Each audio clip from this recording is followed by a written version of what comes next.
You're listening to Cottontail's podcast, part of the Silicon Valley Black Project, which produced the documentary film A Place at the Table about the Black pioneers of Silicon Valley. A Place at the Table can be viewed for rent on Vimeo.com on demand /A Place at the Table STEM. Through Cottontail's podcast, the Silicon Valley Black Project will continue to recognize the contributions made by African Americans. We will be featuring African American professionals, technologists in the fields of engineering, administration, and entrepreneurial pursuits from the past and present. Today we're talking to Milt Winfrey, a former materials manager and entrepreneur based in Silicon Valley. Milt has traveled the globe working for IBM and for a startup manufacturing company later purchased by Seagate. His work ethic and willingness to learn afforded him a front-line view of the workings of manufacturing in the U.S. and the Far East. I think you have one of those, what do they call it? One of those stories that kind of evolves and kind of gives people examples of how you can come from nowhere and be somewhere, kind of thing. Yeah. That's, and I think we all can say that one. We can all lay claim to that. I think all of us that came up in the era that we came up in experienced that same type of relationship. You know, we our parents didn't have, like my dad was a janitor. Okay, I mean he did his own, had his own business, but he was cleaning offices and cleaning stores, like clothing stores and so forth. And so my first job was with him. Yeah. You know, and there was 4 boys in the family. So as each one got old enough, we were out there doing the same thing that he was doing. And he shined shoes during the day, and he cleaned offices at night. So that was how he supported a family of 8, you know. And isn't that a miracle? Can you look back and you say, how did those people, and they did that, you know, they were making below what we would even call minimum wage. Right. And still, I don't remember ever thinking until I was almost grown that I was poor, you know? Yeah, we were never without. And the other thing, it taught me, if you want something, then you got to be willing to work for it. Right. And so what you didn't matter what kind of work you were doing, as long as you did it well, you should be proud of the fact you earned this money. Though it really kind of depends on how you carry yourself, how people see you. I came from a small town in Missouri, Lebanon, Missouri. So, in essence, I guess you could say my dad was an entrepreneur because he had his own business. You know, he shined shoes during the day and he janitored at night. And, you know, that was, so he really wasn't answering to anybody other than to himself and what, you know, he had to do to support his family. So, yeah. Well, I think most of the jobs that black folks had prior to probably the 60s were their own little businesses, own little enterprises. We're doing hair, you know, we're shining shoes, we're making clothes for people, we're cleaning houses. And we didn't get Social Security. You know, they wrote that Social Security law that said no domestic could be included. So if we got sick, then we didn't make money, you know. So we were little entrepreneurs. Yeah, and my mom, that's what she did. She did the domestic work. Yeah. You know, during the day, she was working for she had you know, 4 or 5 different customers, clients that she worked for based upon the days of the week, you know. So she would go to that house and to this house, you know, clean, and then she'd had to come home and do it again, you know. We didn't get it done, you know. Had you finished high school when you got to Stockton, or? Oh yes, when I finished high school, initially I had gone to and enrolled the summer after high school at Southwest Missouri State College in Springfield, Missouri, and uh, I got a job working for the summer at the college doing maintenance work, you know. So I worked the whole summer. Hmm. And then in August, my uncle, who lived in Missouri also, but they made their annual trip to California, you know, Hmm. and to see the family. So he asked my mom and dad whether or not I would help him drive to California. Oh. And so they said yes. And so I went to my boss at the school and asked him if I could have 2 weeks to drive my uncle and his family, help him drive to California. So that's how I got to California. So I came out here. I met some really good guys. You know, Hmm. we had a lot of fun. They showed me such a good time in those 2 weeks that I was here. You Hmm. know, not even just meeting me, but knowing the family and our families that lived here knew them, Uh, their family. So you know, we just really got together real quickly, and I stayed here 2 weeks. I talked to my uncle who owned the Richfield service station on Main Street, and he told me that the schools in California were free, and I was working, you know, to pay my way through college back in Missouri if I were to. And so I went back and I asked him whether or not I could come to California and live with him and go to school. hmm. He said yes. So when I drove back to home, I asked my mom and dad, you know, well, look, I can go to California and go to school for free, and you guys don't have to pay, you know. Hmm. And I said, my Uncle Quentin, my mother's brother, said it was okay. I could Hmm. come live with him, work at his station, and that's what I did. So they called him and talked with him and asked him, did he actually say this and if it was okay? And he said yes. And a week later, I was on Greyhound coming back to California. Now I've been here ever since. What year was that, Mel? 1958. That was 17 when I came out here myself. So yeah, So you were out of Missouri. I was out of Missouri. Yeah, And then wasn't it wonderful to have the free schools? I mean, it wasn't necessarily free because our parents were right. paying taxes and Yeah, you had to, whatnot. yeah. And you had to buy your books You had and to you buy had your to, you books. know, Right, things like that. But it wasn't like you were paying tuition. right. And you know, back there, I would have been paying tuition, so I would have continued to work at the college as long as I could have to help pay for my own, you know, my schooling. You know, Right. at the state. Yeah. And I don't remember any of us complaining about that. What we were doing was planning on of how we're going to get it done. Yeah. We didn't say it was right or wrong. We just said that's the way the world is, and we went about our business. Mm-hmm. So, um, I was hoping too that we could talk about the history of Stockton and some of the things that went on there and how it shaped you going forward in your life. How do you think Stockton helped you to become who you are?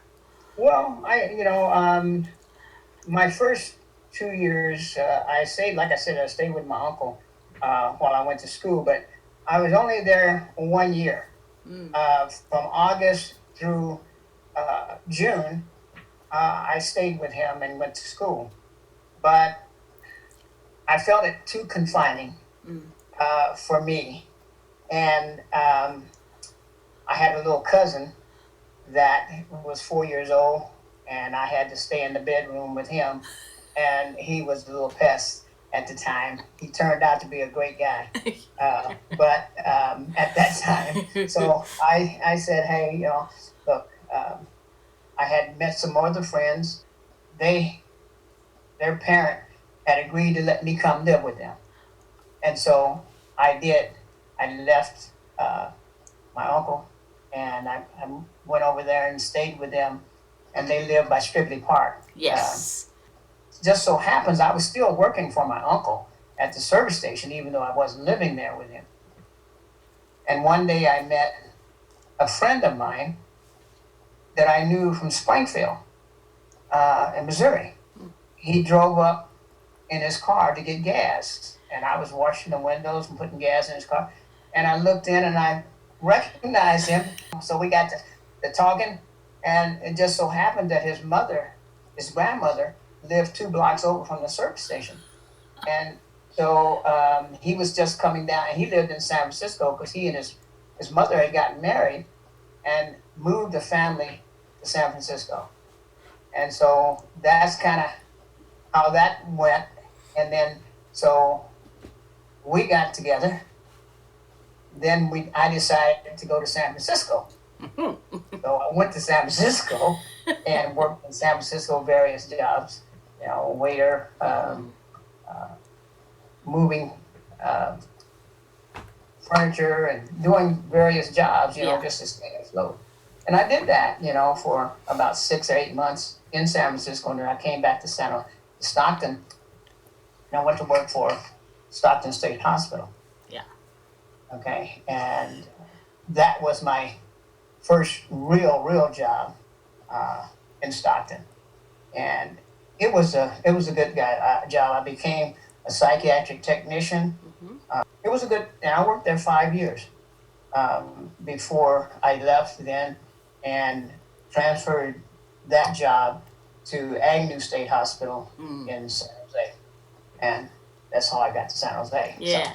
So, yeah. But Stockton was a good place. I met a lot of friends in Stockton who I still am friends with today. And so I think just being around those folks, and they turned out to be progressive people as well. And it just made you want to continue to move forward in your life. Right. And as I said, a lot of the guys were going to San Joaquin Delta, the college, so they were into the college mode, of bettering themselves through education. And so that was a good thing for me. So it was a good starting point. And then I got married in Stockton. I met this beautiful young girl named Sherilyn McGill. And I just, that was more than I could take, so I had to marry. So we got married, and then, like I said, in 1965, I moved up to San Jose. And in February of 1966, I went to work for IBM. She had seen something in the paper that IBM was hiring. And not knowing what IBM really was all about, but I knew it was a technology company, and they were looking for accountants. So my degree was in accounting, from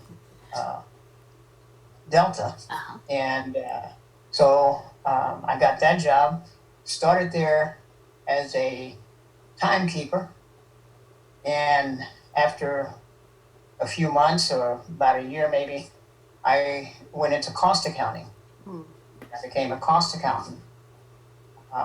And did that for a while, and as I was continually beginning to move, I became manager of payroll. And I had responsibility for the Western region. In Colorado, IBM had a plant, and it was large, just like San Jose. And we was responsible for paying those people every week, because we were at that time paying weekly, and paying San Jose, and there was a card plant in Campbell, California, so we had to pay them as well. So that was a good job. I went from there to become, after leaving the payroll manager's job, I went and became a staff accountant. So, which was another step up. A staff accountant within IBM. And I went into financial planning there. Okay. So I did financial planning until about 1980. In 1980, I took a leave of absence. Okay. And I took a leave of absence because when I started the job at IBM, the pay was only about $350 a month.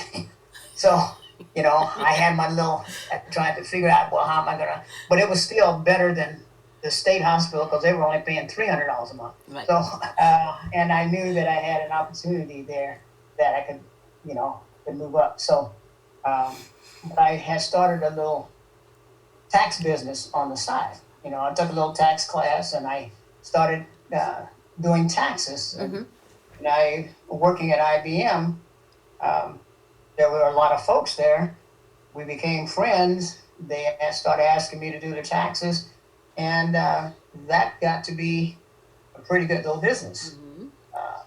I had that business from 1980. As I said, I took a year's leave of absence in 1980 because it had started to grow, and I thought, well, maybe this is what I can do, Mm-hmm. and as my own business.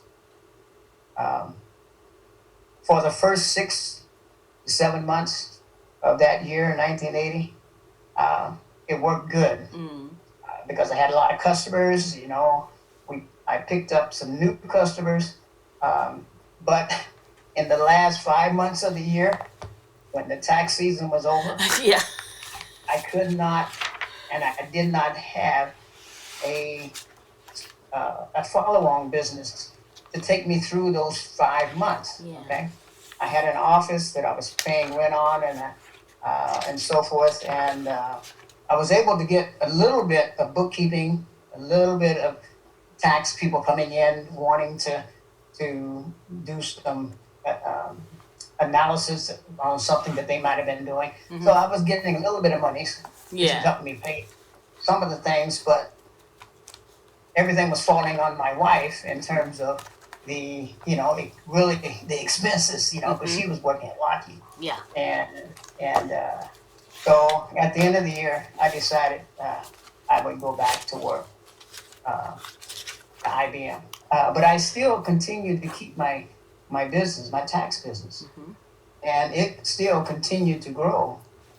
And in 1989, 1983 actually, 83 and 84, IBM started making small disk drive for the computers. And they wanted to start a business unit to focus on just that small business, because prior to that, San Jose was only making these big machines with huge disk drives and so forth.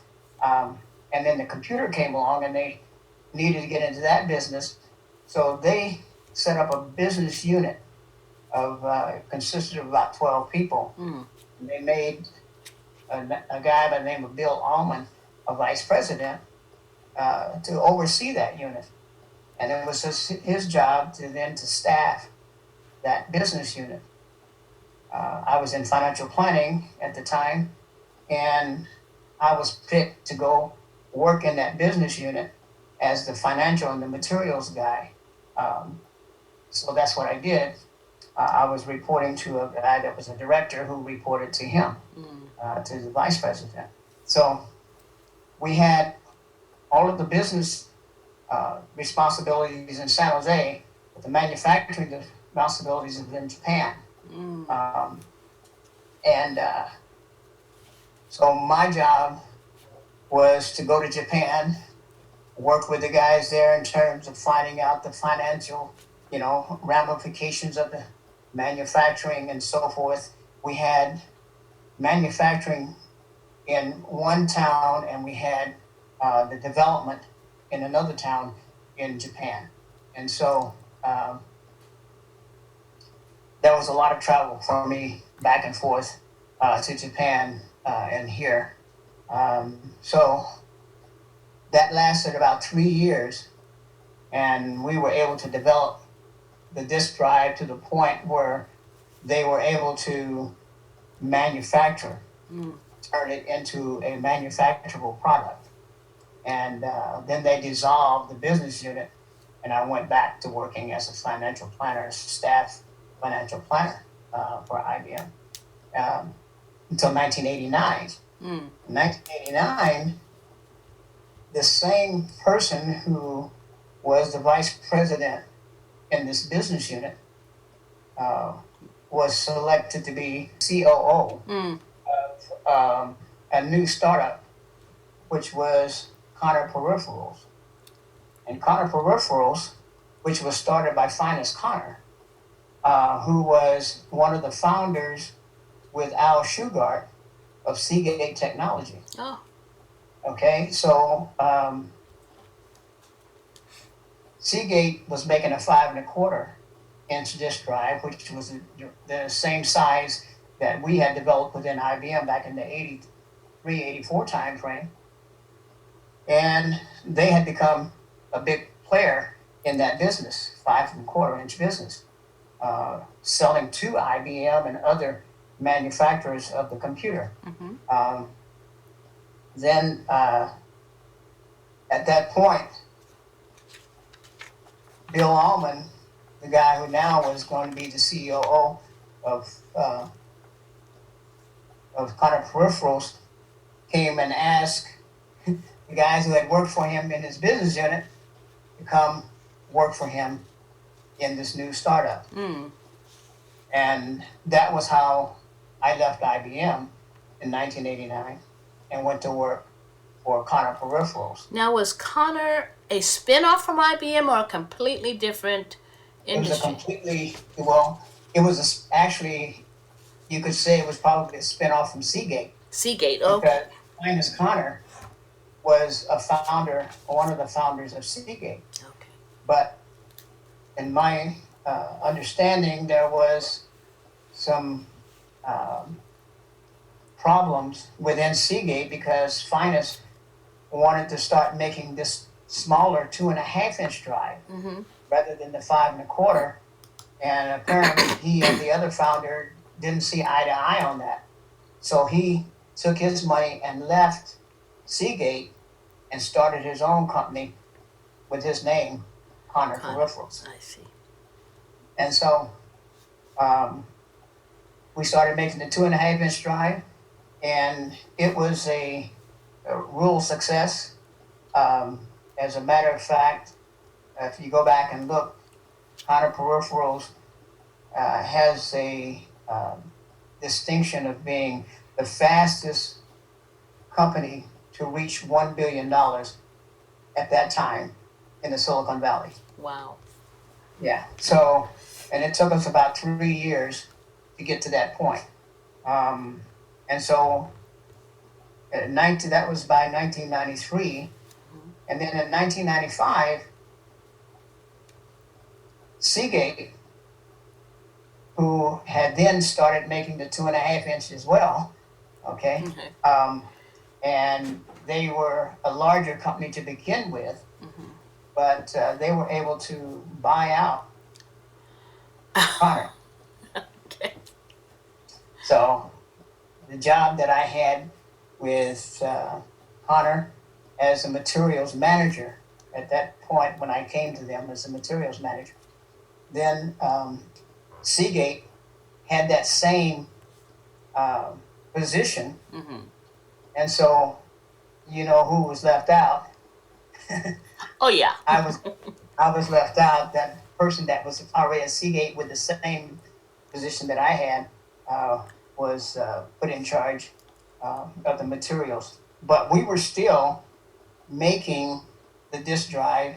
The guy who had been the lead person, he gave me a job as a materials manager of substrates, which was the disk that goes into the computer.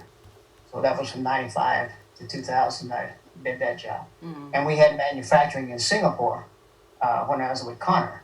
So my job took me to Singapore, to Penang, okay, Malaysia. So because we had manufacturing plants in those areas, building the disk drive, but they all needed the substrate, which was the shiny disk to go inside their disk drives. So that was it turned out to be a pretty good job, very demanding. We had a problem because we were doing 1 million or so per day. If you had a problem, then I had other manufacturers of the disc that I would bring in um, when we'd have a problem with our disc, and I'd have to go out and buy from another vendor in order to supplant that. So, yeah, it was interesting. Interesting. I stayed in that job until I retired in October 2000. Well, here is something I'm hearing here, a person who had to interface with people of all different kinds of culture, not just culture, but literally a whole country, a whole nation behind them that's completely different than what you came from.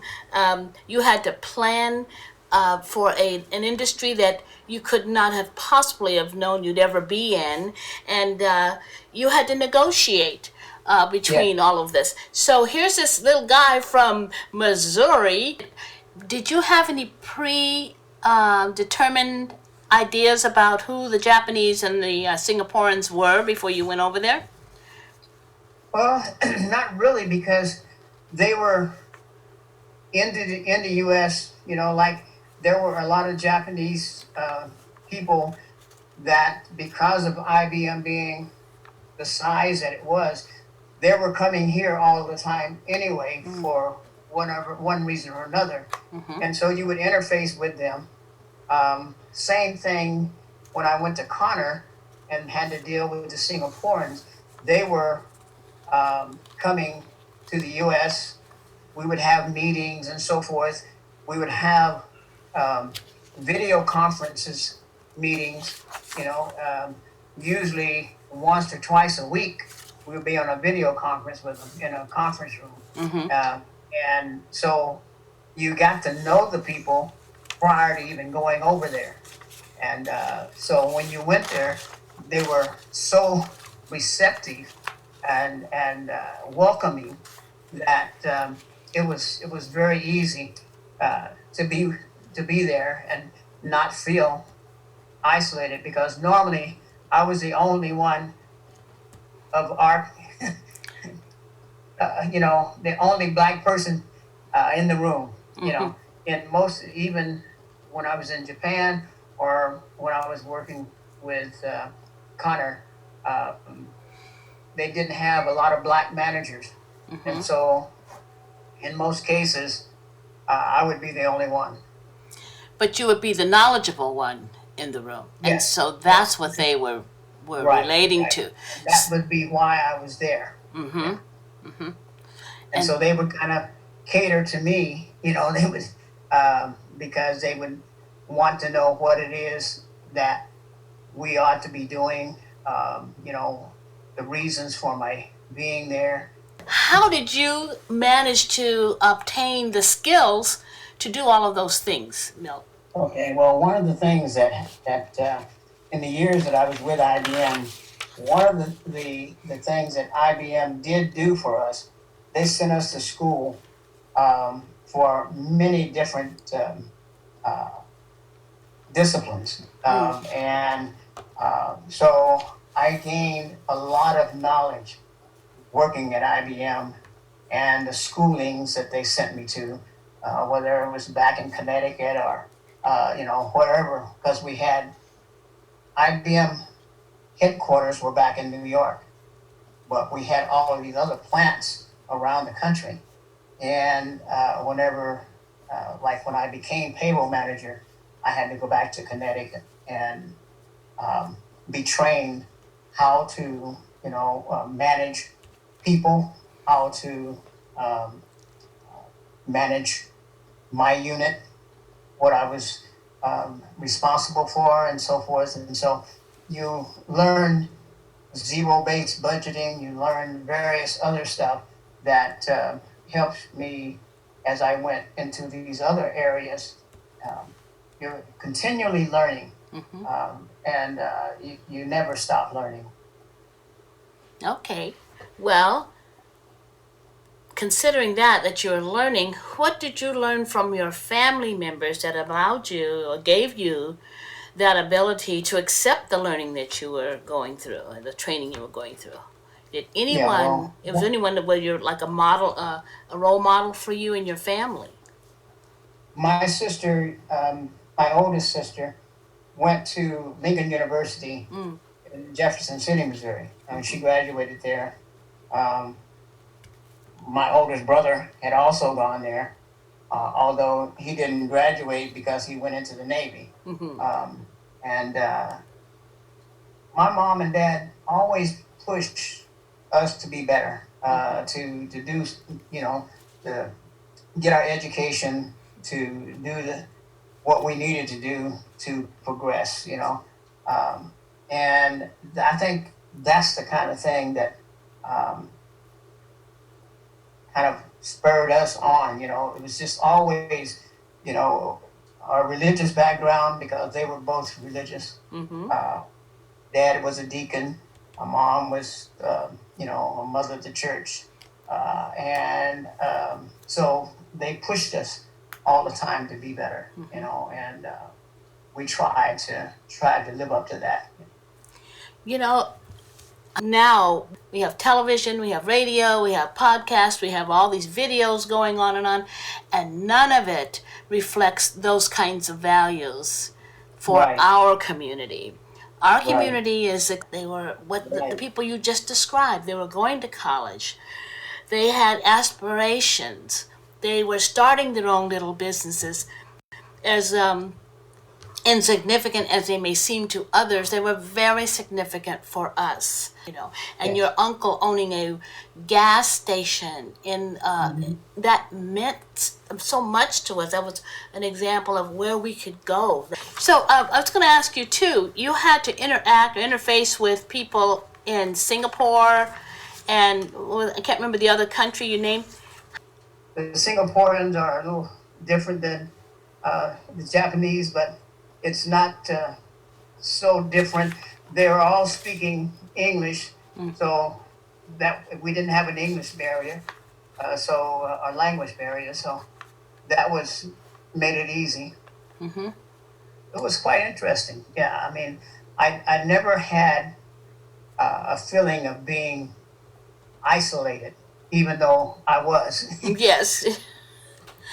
On a certain level, but see, if you're the man and you've got the information, isolation has to be set aside because they have to get to the information. So Right, yeah. right. And And I think that's what made it um, so good that I didn't feel that there was a problem. And I've always been um, proud.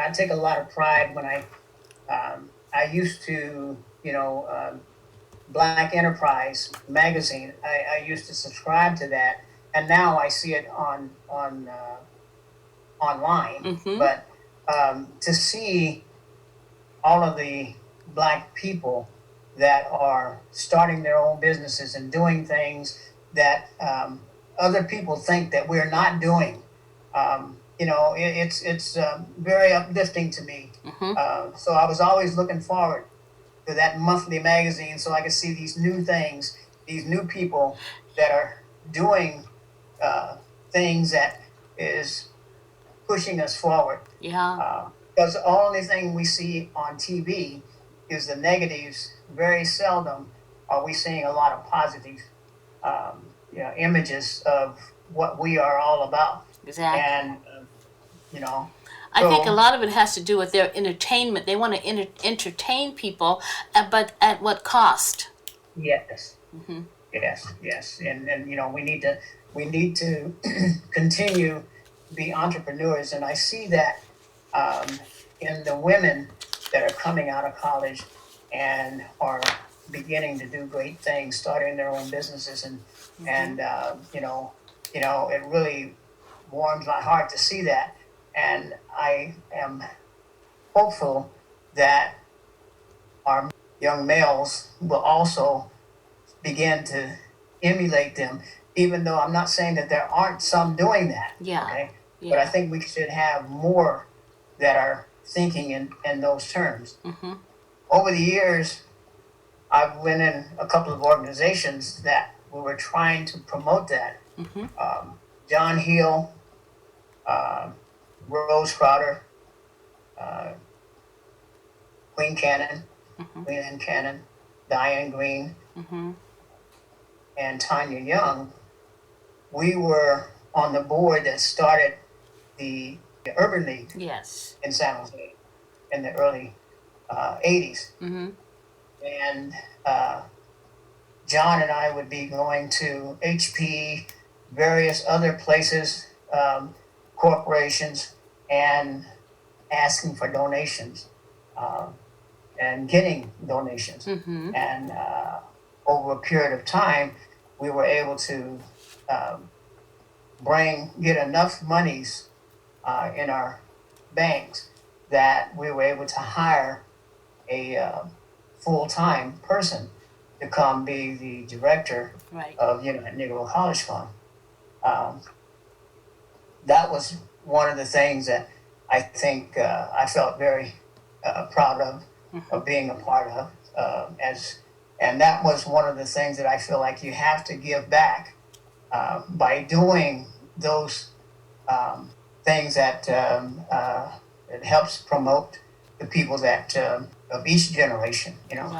I was in my time with Connor, I began working with United Negro College Fund, and I was on the advisory board of the Western Region United Negro College Fund, who was out of San Francisco, and Jim Mayo was vice president for the United College Fund of Western Region.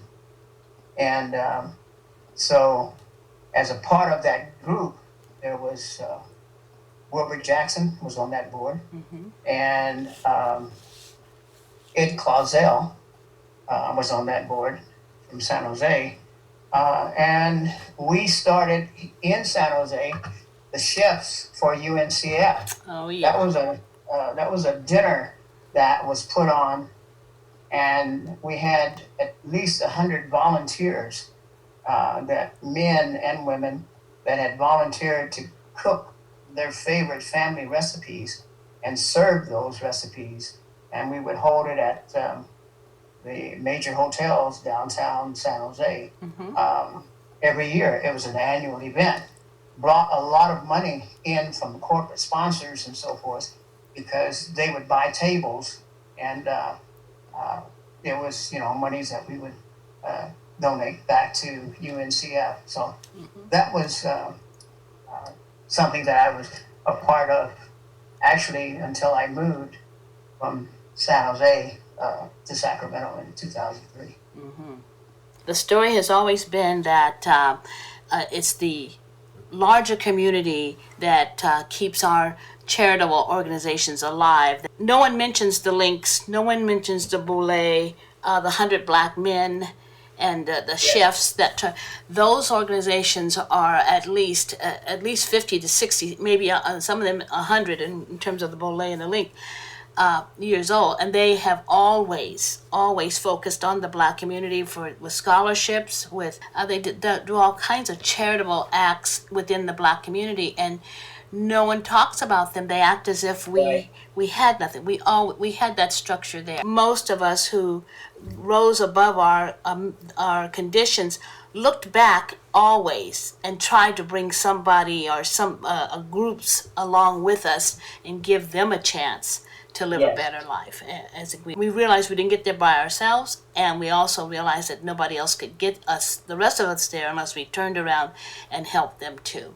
And that's what I saw you doing, particularly with your tax business, and also the way you and Cheryl opened your home to communities and friends, and everyone always felt welcome there. And even though no matter how high you went in corporations, you were still Milt. You didn't behave or change your behavior towards others. You've always been very open and friendly and, helpful to anyone who needed help from you. So you can just pat yourself on the back for that one. Okay. Now, Milt, did you ever finish a 4-year degree or I never did. I never finished a 4-year degree. Yeah. I did attend some classes at San Jose State afterwards when I moved after moving to San Jose, but I never got a 4-year degree. Okay. But IBM gave me my 4-year degree. Right. And many, seminars and things that I had to, in order to be able to continue to be on top of my game within the corporation. But do you feel that not having it was a detriment to you, or did it really matter after a while? Well, I think it could have been a detriment. I think when you have that 4-year degree, it makes those that are looking for people that they want to move up. It gives you another step up on the ladder for them to see that you have a 4-year degree, knowing that your analytical abilities and things that you've developed over that, during that 4-year period is something that they think they can build on. And so, I think it probably did have some effect on my career, but the way it happened, leaving IBM and going to a startup that really wasn't looking necessarily for the 4-year degree. They were looking for people that could get the job done. Right. And that was what I was able to do when I went there. So. Thank you, Milt, for sharing your story with us. Your life and career took place at a time when Silicon Valley grew its own and promised employment for a lifetime. You are an example of an individual overcoming barriers and opening doors for others to enter the world of IBM and Seagate. Thank you, Milt, and thank you for listening.